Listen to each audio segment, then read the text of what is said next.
Welcome friends, welcome student. World geography के एक और सेशन में आपका स्वागत है। कल हम लोगों ने वायुमंडल का पार्ट 1 कवर किया था और वो पार्ट थोड़ा सा आप डाइसी कह सकते हो क्योंकि उसमें ज़्यादातर यूपीएससी के प्रश्न थे और उसमें हमें 30 क्वेश्चन करने में समय भी लग गया था। बट जो आज का सेशन रहेगा उसमें बहुत ही मज़ेदार प्रश्न रहेंगे जो यूपीएससी के ना होकर जो स्टेट पीसीएस के क्वेश्चन हैं वो पूछे गए हैं। तो ठीक कवर करते हैं और बहुत आसान और मतलब आप कॉन्सेप्चुअल क्वेश्चन में बड़ा आनंद आएगा आपको। तो ठीक है, स्टार्ट करते हैं। पहला क्वेश्चन है, निम्नलिखित में कौन सा सुमेलित नहीं है? तो ये स्थानीय पवनों के बारे में बात की गई है। चिनूक बिल्कुल ठीक है, संयुक्त राज्य अमेरिका की पवन है जिसको आप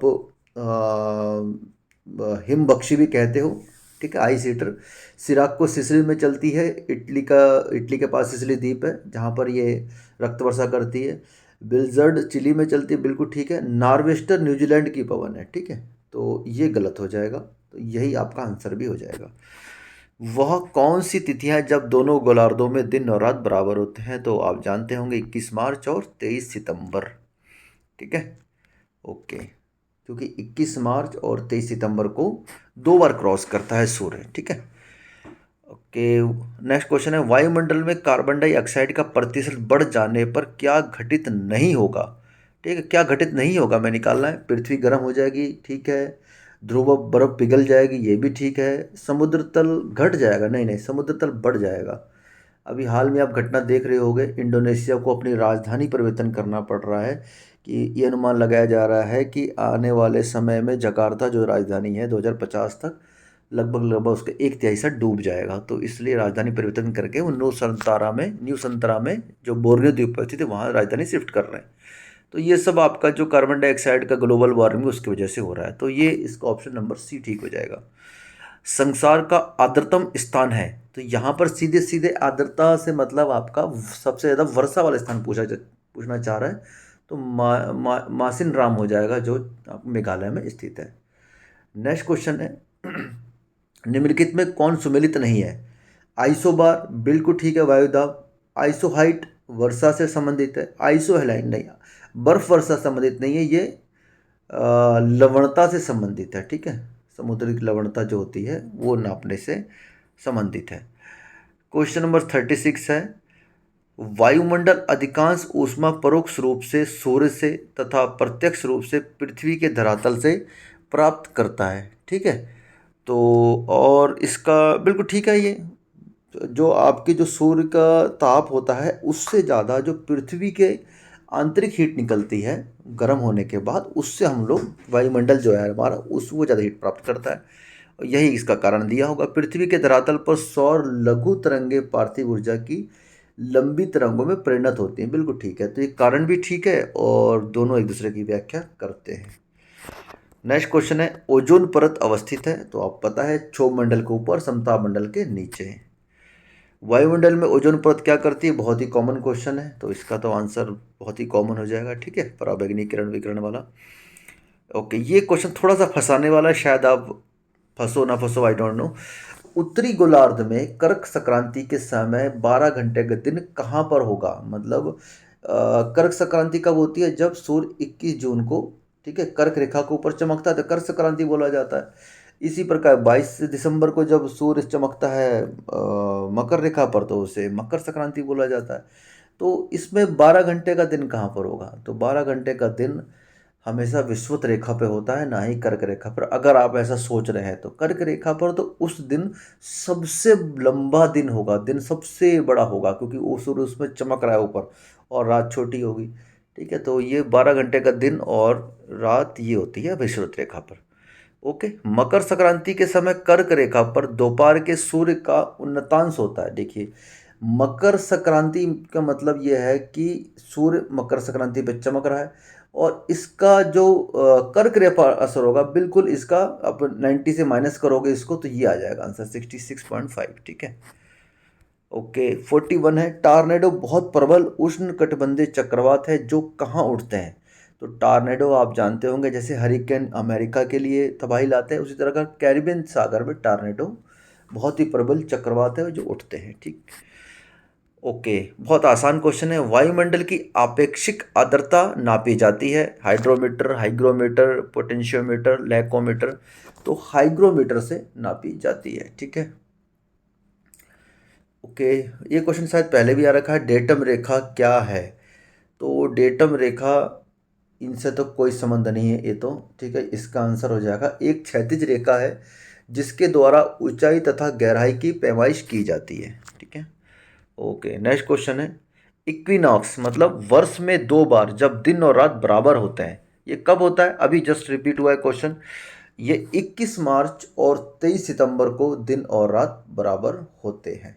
ओके, नेक्स्ट क्वेश्चन है। विली विली क्या है? तो ये विली विली बहुत आसान है। ऑस्ट्रेलिया के ऊपर चलने वाला उष्ण कटिबंधीय चक्रवात। ठीक है, ये ऑस्ट्रेलिया के ऊपर चलने वाला उष्ण कटिबंधीय चक्रवात हो जाएगा। ओके, बड़ा कॉन्सेप्चुअल क्वेश्चन है, बहुत अच्छा क्वेश्चन है। देखिए, जायरे से नीदरलैंड जाते समय निम्न में से कौन कौन से जलवायु प्रदेशों का सही क्रम है? अब आपको पता होना चाहिए कि जायरे कहाँ पर है और नीदरलैंड कहाँ पर है, तो आप इसका क्वेश्चन आंसर बड़े आराम से निकाल लोगे। तो ठीक है, बनाते हैं। जायरे कहाँ पर है और नीदरलैंड कहाँ पर है? ठीक है, तो कोशिश करते हैं बनाने की। इसको इधर ले जाते हैं। ओके, पेन ले लेते हैं। तो अगर आप समझ पा रहे होंगे तो ये मान के चलता हूँ अफ्रीका है। ठीक, और रफली ये भूमध्य सागर हो गया, भूमध्य सागर हो गया। और यहाँ पर स्विट्ज़रलैंड, स्पेन, फ्रांस। ठीक है, और यहाँ पर ही स्थित है आपका ये पेन चेंज कर लेते हैं। ठीक है, यहाँ पर स्थित होगा नीदरलैंड। ओके, तो अब हमें क्या करना है, जाना किधर से है? हमें जाना है, और जायरे कहाँ पर है? जायरे है विषुवत रेखा पर स्थित है। ठीक है, ये विषुवत रेखा जारी लगभग लगभग, तो जायरे लगभग यहाँ पर स्थित है। तो अब हमें जायरे से जाना है नीदरलैंड की तरफ। तो अब देखिए, जायरे पे तो क्या होगा, भूमध्य रेखी या विषुवत रेखी जलवायु। पहले तो यहाँ से हमें ऊपर की तरफ जाना है, तो सबसे पहले तो भूमध्य रेखी जलवायु हो जाएगी। ओके, फिर अगर आप थोड़ा सा अगर जानकारी होगी आपके पास, थोड़ी सी अगर जानकारी होगी आपके पास, तो यहाँ पर है सहारा मरुस्थल। ठीक है, तो अब यहाँ से ऊपर की तरफ जा रहे हैं तो मरुस्थलीय जलवायु आनी चाहिए, तो उष्ण मरुस्थलीय जलवायु आ गई। पहली भूमध्य रेखीय जलवायु और दूसरी उष्ण मरुस्थलीय जलवायु। अब उसके बाद आ जाता है हमारा भूमध्य सागर, तो भूमध्य सागरीय जलवायु। और फिर यहाँ पर आ जाता है आपका नीदरलैंड, तो पश्चिमी यूरोपीय जलवायु। ठीक है, तो ये इसका क्रम हो जाएगा। तो ये क्रम कैसे निकालें? तो इसका सही क्रम हो जाएगा 1 3 2 4। ठीक है, ओके, ठीक है। अब बढ़ते हैं आगे नेक्स्ट क्वेश्चन की तरफ। निम्नलिखित में कौन सा कथन सही है? ठीक है, सही कथन देखते हैं। जलवाष्प निचले वायुमंडल की अति परिवर्ती ज्ञात है। पहला ही ऑप्शन ठीक हो गया, बाकी तो आप मुझे लगता है देखने की जरूरत नहीं है। अधिक तापमान की मेखला विषुवत रेखा के सहारे पाई जाती नहीं। विषुवत रेखा के सहारे जरूरी नहीं है कि हमेशा तापमान अधिक रहे। ठीक है, जैसे मान के चलिए मृत घाटी में सबसे अधिक तापमान पाया जाता है। पाकिस्तान का एक जगह है, ठीक है, वहाँ पर तापमान बहुत अधिक पाया जाता है। ठीक है, और कई ऐसे वो कारण नहीं है। शीत कटिबंध उभय गोलार्ध ध्रुवीय वृत्तें ध्रुवों के बीच उत्पन्न नहीं। जेट वायुधाराएं अत्यधिक ऊंचाई की हवाएं जो धरना बिल्कुल ठीक नहीं है, तो पहला ऑप्शन इसका ठीक हो जाएगा। ओके, कोणधारी वन नहीं पाए जाते हैं। तो कोणधारी वन कहाँ पाए जाते हैं? टैगा प्रदेशों में जहाँ अति शीत जलवायु पाई जाती है। तो कनाडा, स्कैंडिनेविया और फिनलैंड, अगर आपको नक्शे पे लोकेशन देखेंगे तो लगभग लगभग ये पैरेलल ही है, तो यहाँ पर पाए जाते हैं। लेकिन अमेजोनिया या अमेजन जो है यहाँ पर नहीं पाए जाते, तो इसका उत्तर हो जाएगा अमेजोनिया। ओके, सौर ऊर्जा की सबसे महत्वपूर्ण भूमिका किसमें है? तो सौर ऊर्जा की सबसे जो महत्वपूर्ण भूमिका हो जाएगी इन सारे चक्रों में, जल चक्र में सबसे महत्वपूर्ण भूमिका हो जाएगी। नेक्स्ट क्वेश्चन है क्वेश्चन नंबर 50। निम्नलिखित पर विचार कीजिए और दिए गए कोटों से सही उत्तर का चयन कीजिए। बिल्कुल विचार करते हैं। पृथ्वी के अक्ष के उत्तरी सिरे को उत्तरी ध्रुव कहते हैं। बिल्कुल ठीक है, बिल्कुल सही है ये ऑप्शन। 45 डिग्री अक्षांश की लंबाई विषुवत रेखा की आधी होती है। अब इसमें थोड़ा सा दिमाग अगर लगाएंगे आप, मान के चलिए पृथ्वी है, और अगर ये जो अक्षांश है ये अब 0 डिग्री हो गया। अब ये इधर 45, इधर 45, तो आप इस 45 को देखिए। ठीक है, तो इसकी लंबाई तो इसकी आधी होगी ना, होगी, क्योंकि ऊपर की तरफ बढ़ेंगे तो ये बिल्कुल 0 हो जाएगा अक्षांश, तो ये 45 आधा हो जाएगा इसका। ये तो बिल्कुल ठीक है। तो ये दोनों ऑप्शन तो बिल्कुल ठीक हो गए। पृथ्वी के अक्ष की समांतरता है, नहीं ये नहीं होगा, समांतरता नहीं है, ये झुकी हुई है अपने अक्ष पे। अब सौर अवस्था में पृथ्वी के परिभ्रमण की गति तीव्र होती है, नहीं अब उससे कोई मतलब नहीं है, ठीक है।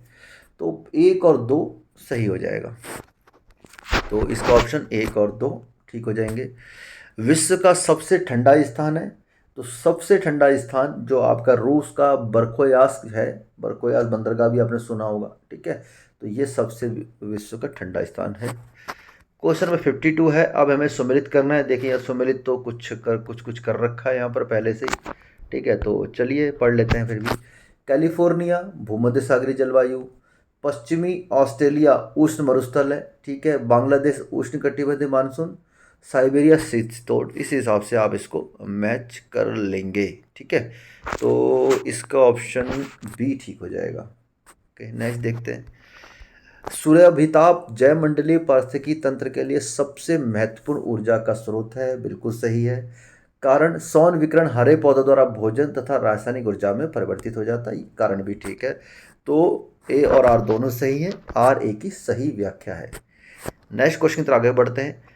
बेतार तार का संपर्क पृथ्वी के धरातल को परावर्तित किया जाता है, मतलब रेडियो तरंग जो होती है, रेडियो संचार माध्यम कौन से वातावरण में या कौन से आप कह सकते हो स्ट्रेटोस्फीयर में या ट्रोपोस्फीयर में, तो ये जो आइनोस्फीयर में इसका संचारण होता है, ठीक है।